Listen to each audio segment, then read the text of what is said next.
Good morning student. हमने पिछली कालखंड में पढ़ा नियुक्तिकरण के सोपान, ठीक है। आज हम अध्ययन करेंगे। देखिएगा, नियुक्तिकरण के सोपान में वैसे तो 11 सोपान आते हैं, 11 चरण आते हैं, 11 स्टेप आते हैं, लेकिन जो आगे चल कर के जो गहन चर्चा का विषय होगा या जिस पर हम अध्ययन करेंगे वो है भर्ती, चयन, प्रशिक्षण और विकास। इन 4 बातों का विशेष अध्ययन किया गया है, ठीक है। तो सबसे पहले आता है भर्ती। तो भर्ती का अर्थ मैं बताऊं। भर्ती का अर्थ होता है, भर्ती उस प्रक्रिया को कहते हैं जिसके द्वारा काम करने के इच्छुक व्यक्ति का पता लगाया जाता है तथा नियुक्ति हेतु आवेदन करने के लिए प्रोत्साहित किया जाता है। संस्थान छोटा हो या बड़ा, उसके संचालन के लिए कर्मचारियों की आवश्यकता होती है, अतः भिन्न भिन्न कार्यों के लिए भिन्न भिन्न कर्मचारियों को लगाना ही भर्ती कहलाता है। यानी हम क्या करते हैं, ऐसे इच्छुक व्यक्तियों का पता लगाते हैं या पता लगाया जाता है भर्ती के अंतर्गत जो कार्य करने के लिए क्या है, काम करने के लिए इच्छुक होते हैं, ठीक है। देखिएगा, ब्रेंच के अनुसार अगर देखते हैं तो पर्याप्त मानव शक्ति के स्रोतों का विकास करना एवं उन्हें बनाए रखना ही भर्ती है। इसमें उपलब्ध कर्मचारियों का एक निश्चित निकाय स्थापित करना भी क्या है, शामिल है, ताकि अतिरिक्त कर्मचारियों की जरूरत पड़ने पर संगठन द्वारा उन्हें नियुक्त किया जा सके। ये किसके अंतर्गत है? भर्ती के अंतर्गत ब्रेच के अनुसार ये जो परिभाषा दी गई है, ठीक है। अब आता है भर्ती के चरण। यानी तो भर्ती के चरण में देखिएगा, भर्ती के चरण में क्या होती है, सबसे पहले रिक्त पदों का निर्धारण किया जाता है संस्थान के द्वारा। कर्मचारी प्रबंधक को विभिन्न विभागों में मानव संसाधनों की जरूरत का आकलन, उत्पादन योजना तथा व्यवसाय की भावी प्रगति की संभावनाओं को ध्यान में रखकर करना पड़ता है, ठीक है। देखिएगा, बड़े बड़े औद्योगिक उपक्रमों में कर्मचारियों की आवश्यकता का अनुसार लगाने तथा भर्ती के लिए एक पृथक विभाग भी खोला जाता है, जिसे सेवी वर्गीय है ना विभाग, जिसको बोलते हैं पर्सनल डिपार्टमेंट या भर्ती शाखा भी कहते हैं। ये केवल संस्थान की जितनी भी भर्ती कार्य होंगे कर्मचारियों के, ये उन सब के लिए क्या होते हैं, जिम्मेदार होते हैं। उन सब के लिए कार्य को संपादित करने का उनके पास पूर्ण अधिकार होता है। दूसरी चीज़ है भर्ती के स्रोतों का निर्धारण। तो भर्ती के स्रोत के निर्धारण में क्या क्या होता है, कर्मचारी प्रबंधकों को भर्ती के स्रोतों का विवेकपूर्ण चयन करना पड़ता है। कारखाने के द्वार पर रिक्त पदों की सूचना लगाकर, समाचार पत्रों में विज्ञापन के छपवाकर तथा रोजगार कार्यालयों को रिक्त पदों की सूचना जारी करके अन्य प्रकार से रिक्त पदों पर भर्ती संबंधी सूचना दी जाती है। तीसरा है प्रत्याशियों को अभिप्रेरित करना। देखिएगा, रिक्त पद हैं और रिक्त पदों को जब हम प्रत्याशी यानी अभ्यर्थी हैं उनको हम मोटिवेट या अभिप्रेरित नहीं करेंगे तो ऐसी स्थिति में आवेदन हमारे पास नहीं आएंगे। इसके लिए योग्यता प्राप्त, अनुभवी तथा असाधारण प्रतिभा वाले व्यक्तियों को आकर्षक शर्तों पर उन्हें क्या करना, प्रलोभन देकर आवेदन देने के लिए अभिप्रेरित भी किया जा सकता है। संस्थान क्या करती है, जब आवश्यकता होती है, रिक्वायरमेंट होता है रिक्त पदों के लिए, तो एक आकर्षक पैकेज पर या आकर्षक पदों के लिए प्रलोभन यानी अतिरिक्त बोनस, अतिरिक्त वेतन, इस तरीके से उनको क्या है, अभिप्रेरित किया जाता है, ठीक है।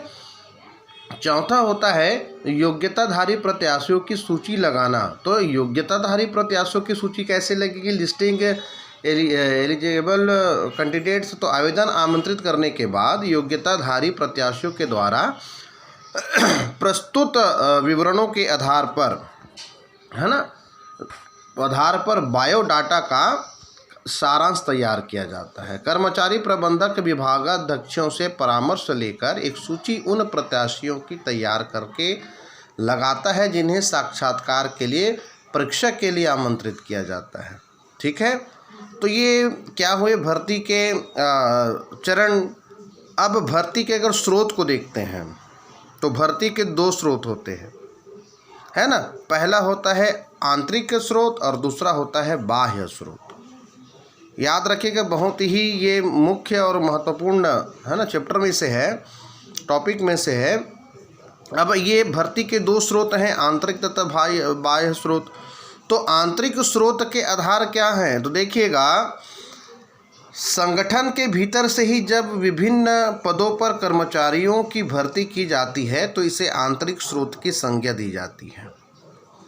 आंतरिक स्रोत में क्या क्या शामिल होते हैं? जैसे कि निम्न स्तर से उच्च स्तर पर पदोन्नति, यानी हम पदोन्नति मतलब प्रमोशन देकर भी हम एक पद से दूसरे पद पर हम क्या देते हैं, उन्हें वर्षता के आधार पर, योग्यता के आधार पर जब उच्च पदों पर पदोन्नत कर दिया जाता है तो इसे निम्न स्तर से उच्च स्तर पर पदोन्नति कहा जाता है। ये भी भर्ती प्रक्रिया का एक सुंदर सा और आंतरिक गतिविधियों में चलने वाली प्रक्रिया है, ठीक है। और दूसरा है अतिरिक्त कर्मचारियों का समायोजन, एडजस्टमेंट ऑफ सरप्लस एम्प्लॉइज। तो इसमें क्या होता है, संस्थान की स्थापना के समय प्रारंभ में अधिक कर्मचारियों की ज़रूरत होती है, जो बाद में काम का बोझ कम होने के कारण अतिरिक्त यानी बच जाते हैं, तो इन्हें संस्थान की दूसरी शाखाओं या इकाइयों में पदांकित करना पड़ता है। इसे अतिरिक्त कर्मचारियों का समायोजन कहते हैं, ठीक है। यानी कभी कभी क्या होता है, संस्थान की जब स्थापना करते हैं तो ऐसी दृष्टि पर कुछ कर्मचारी बच जाते हैं, जिसे विभिन्न इकाइयों पर, विभिन्न विभागों पर हम क्या कर देते हैं, समायोजित कर देते हैं, एडजस्टमेंट कर देते हैं। ये कहलाता है अतिरिक्त कर्मचारियों का समायोजन। उसके बाद आ जाता है स्थानांतरण। तो स्थानांतरण क्या है, ट्रांसफ़र। तो भाई ये नॉर्मली चीज़ है, जब किसी कर्मचारी को एक स्थान से दूसरे स्थान पर उसी हैसियत से पदांकित किया जाता है तो इसे स्थानांतरण कहते हैं। यह संस्थान की एक सामान्य प्रक्रिया, जर्नल, ठीक है। और इसे स्थानांतरण निम्न कारण से किए जाते हैं, जैसे कि जब भी एक ही पद पर अधिक समय पर कर्मचारी को नहीं रखा जाता। देखिए, कुछ पद ऐसे होते हैं जहां पर स्थायित्व के आधार पर अधिक समय तक नहीं रखा जाता, गोपनीय पद होते हैं, है ना। तो जब कोई कर्मचारी किसी पद पर कार्य करने में सक्षम सिद्ध नहीं होता तो ऐसी स्थिति में क्या कर दिया जाए, उसका, है ना, स्थानांतरण कर दे, है ना। तो बहुत सारे कारण हो सकते हैं।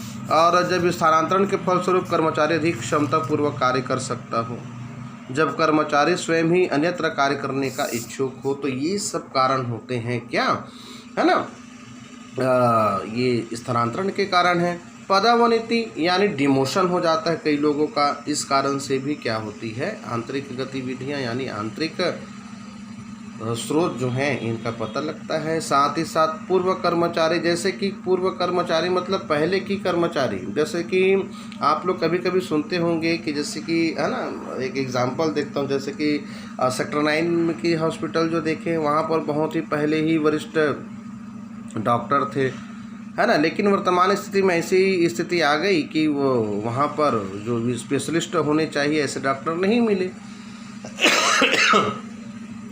तो ऐसी स्थिति पर क्या करते, जो पूर्व में जो काम किए रहते हैं उनकी नियुक्ति एक बार पुनः उसी शाखा पर कर दी जाती है। तो ये भी क्या हो जाता है, पूर्व कर्मचारी, है ना, कि एक्स एम्प्लॉइज़ का ये काम हो जाता है। और उसके बाद आ जाता है आंतरिक स्रोत के लाभ। तो मैं बता दूं, आंतरिक स्रोत के लाभ में सामान्य नियमों तथा नीतियों का ज्ञान होता है, मनोबल में वृद्धि होती कर्मचारियों का, और साथ ही साथ पदोन्नति के अवसर यानी प्रमोशन के अवसर भी प्राप्त होते हैं। और दूसरी बात है, न्यूनतम लागत पर भर्ती की प्रक्रिया संपन्न हो जाती है। ऐसी भी अगर हम भर्ती करते हैं तो लागत अधिक आती है संस्थान को या संगठन को। तो आंतरिक अगर भर्ती होती है तो ऐसी स्थिति पर क्या होती है, न्यूनतम लागत पर कमी आती है, भर्ती हो जाती है, और कार्य दक्षता में वृद्धि होती है, प्रशिक्षण खर्च में कमी आती है। ये सब क्या है, आंतरिक स्रोत के लाभ हैं। और आंतरिक स्रोत की हानियां भी आपको मैं बता दूं, अकुशल कर्मचारियों की पदोन्नति। इसमें एक चीज़ का मूल्यांकन किया जाता है, आकलन भी किया जाता है, जो अक्षम होते हैं, योग्यता नहीं होती, अनुभव नहीं होता, ऐसे कर्मचारियों को क्या कर दिया जाता है, डिमोशन कर दिया जाता है, यानी पदोन्नति। सीमित चयन होता है, है ना भाई। सर्वाधिक योग्य व्यक्ति को रिक्त पदों पर नियुक्त करने की आज़ादी तथा विकल्प उपक्रम के पास इस स्रोत में सीमित रहता है। परिणाम स्वरूप योग्य व्यक्ति के चयन की गुणवत्ता के संबंध में समझौता करना पड़ता है। ये भी क्या है, हानियां हैं। दूसरा, नए योग्य व्यक्ति की प्रविष्टि पर रोक लग जाना। अच्छा अनुभवी व्यक्ति है या फिर कोई अच्छा कुशल कर्मचारी है तो ऐसी स्थिति पर नए योग्य व्यक्ति की प्रविष्टि पर रोक लग जाता है और प्रतिस्पर्धा का अभाव हो जाता है और पूर्ण समाधान नहीं मिल पाता। ये सब क्या है, आंतरिक भर्ती के हानियां मैं आपको बता रहा था, आंतरिक स्रोत के हानियां बता रहा था। ठीक है, तो बस आज के लिए इतना ही। और आप अच्छे से पढ़ें, अध्ययन करें, चिंतन करें, मनन करें। नेक्स्ट कालखंड में हम मिलेंगे। बाह्य स्रोत और इसका अर्थ और प्रकार मैं बताऊंगा। आज के लिए बस इतना ही। Thank you.